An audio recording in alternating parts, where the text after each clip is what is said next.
ದಕ್ಷಿಣ ಕನ್ನಡ ಜಿಲ್ಲೆಯಲ್ಲಿ ಅನೇಕ ದೇವಸ್ಥಾನಗಳಲ್ಲಿ ಒಂದು ಸಂಪ್ರದಾಯ ಇದೆ.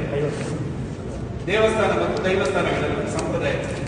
ಇದು ಇವತ್ತು ನಿನ್ನೆದಲ್ಲ, ನಮ್ಮ ಪುರಾತನ ಕಾಲದ ಅಜ್ಜನ ಕಾಲದಿಂದ ನಡ್ಕೊಂಡು ಬರ್ತಕ್ಕಂಥ ಪದ್ಧತಿ. ಏನು ಅಂತ ಹೇಳಿದ್ರೆ, ಕಂಬಳ ಹೇಗೆ ದಕ್ಷಿಣ ಕನ್ನಡ ಜಿಲ್ಲೆಯ ಒಂದು ಸಂಸ್ಕೃತಿ, ಕೋಳಿ ಅಂಕವು ಸಹ ದಕ್ಷಿಣ ಕನ್ನಡ ಜಿಲ್ಲೆಯ ಒಂದು ಸಂಸ್ಕೃತಿ.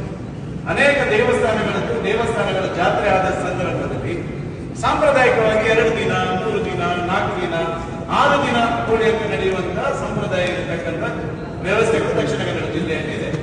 ದಯವಿಟ್ಟು ನಾನು ಉಸ್ತುವಾರಿ ಸಚಿವರ ಹತ್ರ ಒಂದು ಪೊಲೀಸ್ ಇಲಾಖೆಯವರಿಗೆ ನಿರ್ದೇಶನ ಕೊಡಬೇಕು. ಇದನ್ನು ಒಮ್ಮೆ ಸರ್ವೆ ಮಾಡಿ, ಯಾವ ತಾಲೂಕಿನಲ್ಲಿ ಯಾವ ದೇವಸ್ಥಾನಗಳಲ್ಲಿ ಸಂಪ್ರದಾಯ ಪ್ರಕಾರವಾಗಿ ಎಷ್ಟು ದಿನ ಕೋಳಿ ಅಂಕ ನಡೀತಾ ಇದೆ ಅನ್ನುವಂಥದ್ದನ್ನು ಸರ್ವೆ ಮಾಡಿ. ಇದು ರಾಜ್ಯಕ್ಕೆ ಅಪ್ಲೈ ಆಗೋದಿಲ್ಲ, ಇದು ಕೇವಲ ದಕ್ಷಿಣ ಕನ್ನಡ ಉಡುಪಿ ಜಿಲ್ಲೆಗೆ ಅಪ್ಲೈ ಆಗುತ್ತದೆ.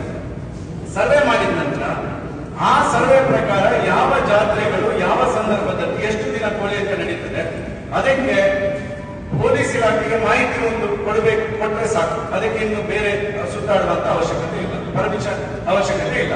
ಇವತ್ತಿನ ಪರಿಸ್ಥಿತಿ ಏನಾಗಿದೆ ಅಂತ ಹೇಳಿದ್ರೆ, ನಮ್ಮ ಹಿಂದೂ ಸಂಪ್ರದಾಯದ ಪ್ರಕಾರ ದೇವಸ್ಥಾನಗಳಲ್ಲಿ ನಡ್ಕೊಂಡು ಬರ್ತಕ್ಕಂಥ ಕೋಳಿ ಅಂಕಗಳಿಗೆ ಅಲ್ಲಿರ್ತಕ್ಕಂಥ ಒಂದು ವ್ಯವಸ್ಥೆ, ಅವನು ಪೊಲೀಸ್ ಸ್ಥಳೀಯ ಸ್ಟೇಷನ್ಗೆ ಹೋಗ್ಬೇಕು, ಸರ್ಕಲ್ ಇನ್ಸ್ಪೆಕ್ಟರ್ ಹತ್ರ ಹೋಗ್ಬೇಕು, DSP ಹತ್ರ ಹೋಗ್ಬೇಕು, SP ಹತ್ರ ಹೋಗ್ಬೇಕು. ಈ 4 ಕಡೆಗಳಿಗೆ ಸುತ್ತಾಡ ಹಾಕತಕ್ಕಂಥ ವ್ಯವಸ್ಥೆಗಳು ಇವತ್ತು ಕೋಳಿ ಅಂಕದ ದೃಷ್ಟಿಯಿಂದ ಈ ಜಿಲ್ಲೆಯಲ್ಲಿ ನಡೀತಾ ಇದೆ. ಅದರ ಹಿಂದೆ ಅವ್ಯಾಪಕವಾಗಿರ್ತಕ್ಕಂಥ ಭ್ರಷ್ಟಾಚಾರದ ವ್ಯವಸ್ಥೆಗಳ ಕೂಪ ಆಗಿದೆ. ನಾನು ಹೇಳ್ತಕ್ಕಂಥದ್ದು, ಇದನ್ನೊಂದು ಸರ್ವೆ ಮಾಡಿ. ಎಲ್ಲಿ ಸಾಂಪ್ರದಾಯಿಕವಾಗಿರ್ತಕ್ಕ ಹೊಸತನಕ್ಕೆ ಅವಕಾಶ ಕೊಡಬೇಡಿ, ಜೂಜಿಗೆ ಅವಕಾಶ ಕೊಡಬೇಡಿ. ಸಾಂಪ್ರದಾಯಿಕವಾಗಿ ನಡ್ಕೊಂಡು ಬರ್ತಕ್ಕಂಥ ಕೋಳಿ ಅಂಕಗಳಿಗೆ ಈ ನಿಟ್ಟಿನಲ್ಲಿ ಅದು ನಡ್ಕೊಂಡು ಬರ್ತಾನೆ ಇದೆ, ಅದನ್ನು ನಿಲ್ಲಿಸಲಿಕ್ಕೆ ಸಾಧ್ಯನೇ ಇಲ್ಲ. ಅದರಿಂದಾಗಿ ಅದನ್ನು ಸರ್ವೆ ಮಾಡಿ, ಅದನ್ನು ಒಂದು ರೀತಿಯಲ್ಲಿ ರೆಗ್ಯುಲರೈಸ್ ಮಾಡಿದಾಗೆ ಮಾಡಿ.